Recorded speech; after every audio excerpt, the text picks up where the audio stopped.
एक हरे भरे जंगल में एक विशाल नाम का घमंडी हाथी रहा करता था। उसे अपनी ताकत और अपने आकार का इतना ज्यादा घमंड था कि वो सभी छोटे बड़े जानवरों को तंग किया करता था। कभी बंदर, कभी भालू, किसी को हर रोज तंग करने के लिए सोचा ही करता था। सुबह उठते ही सोचता था कि आज पूरा दिन किसे परेशान करूं। उसे अपनी सूंड का इतना ज्यादा घमंड था कि वो सोचता था मैं अपनी सूंड से कोई पेड़, कोई भी जानवर को उल्टा पलटा सकता हूँ और वो बहुत खुश होता था। तभी एक दिन वो रास्ते से गुजर रहा था। उसने पेड़ पे बैठी हुई एक गौरैया को देख लिया और उसने सोचा चलो अब इसे परेशान किया जाए। वो गौरैया से कहता है, मैं चाहूँ तो तुम्हें तुरंत पलटा सकता हूँ, तुम्हारे पेड़ को ही उखाड़ फेंक दूँ। तभी वो गौरैया कहती है, प्लीज गजानन, ऐसा नहीं करो, मेरे पास तो यही एक घर है, अगर तुम इस घर को भी फेंक दोगे तो मैं क्या करूंगी। बेचारी गौरैया उससे रिक्वेस्ट करती रह गई, लेकिन वो गजानन उसका पेड़ उखाड़ फेंकता है और मन ही मन कहता है, देखा मैं कितना ज्यादा ताकतवर हूँ, मेरे से ज्यादा है कोई ताकतवर जो मुझे हरा सके।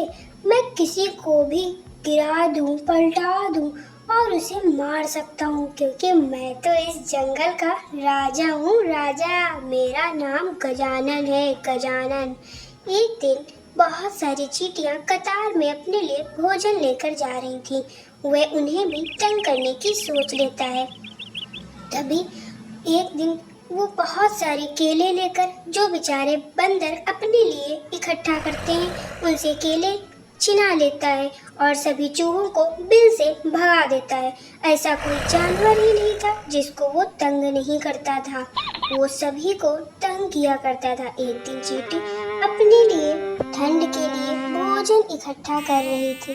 दिन रात कड़ी मेहनत करके अपने लिए भोजन लाती और उसे इकट्ठा कर रही। तभी गजानन उससे कहता, क्यों चींटी, ये भोजन लेके कहाँ? ये भोजन चुपचाप मुझे दे दो, वरना मैं तुम्हें कुचल दूंगा अपने इस सूंड से और अपने इन पैरों से। वो घमंडी हाथी उसे डराता धमकाता। बेचारी चींटी दुखी मन से कहने लगी, हे गजानन, अगर तुम मेरा खाना ले लोगे तो मैं अपने बच्चों को क्या खिलाऊंगी। तुम चाहो तो मुझे खा लो, लेकिन ये खाना छोड़ दो ताकि मैं अपने बच्चों को दे सकूं। लेकिन वो नहीं मानता और उसके ऊपर पानी गिराने लगता है और उसका खाना पूरा बर्बाद कर देता है। बेचारी चींटी उदास हो जाती है। वो इतनी उदास हो जाती है कि मन में सोच रही होती है, भगवान ने मुझे इतना छोटा क्यों बनाया। लेकिन भगवान ने उसको एक रास्ता सुझाया। वो बहुत क्रोधित थी और उसने सोचा सबक तो मैं इसे जरूर सिखाऊंगी।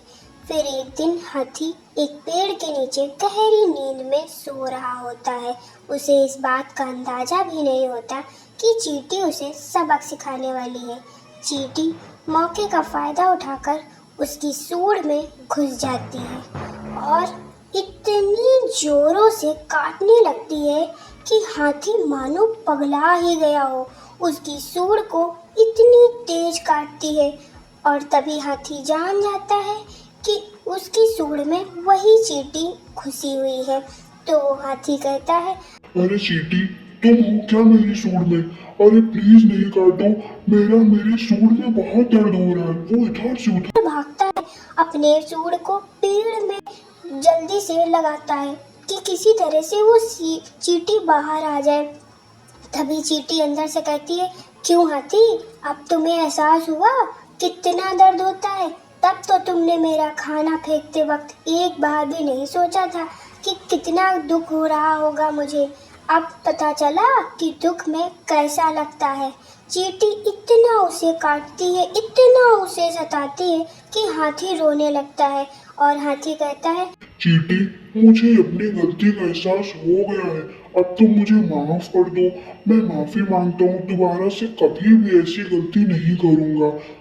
तभी हाथी उसे माफ़ी मांगता है और चींटी उससे माफ़ कर देती है और सब मिलकर जंगल में खुशी खुशी सारे जीव जंतु रहने लगते हैं। और फिर हाथी एक दिन अपने बच्चों के साथ तालाब में स्विमिंग पूल में नहाने के लिए जाता है और खुशी खुशी अपने परिवार के साथ रहने लगता है। इससे हमें ये शिक्षा मिलती है कि हमें कभी भी अपने आकार और अपनी ताकत का घमंड नहीं करना चाहिए।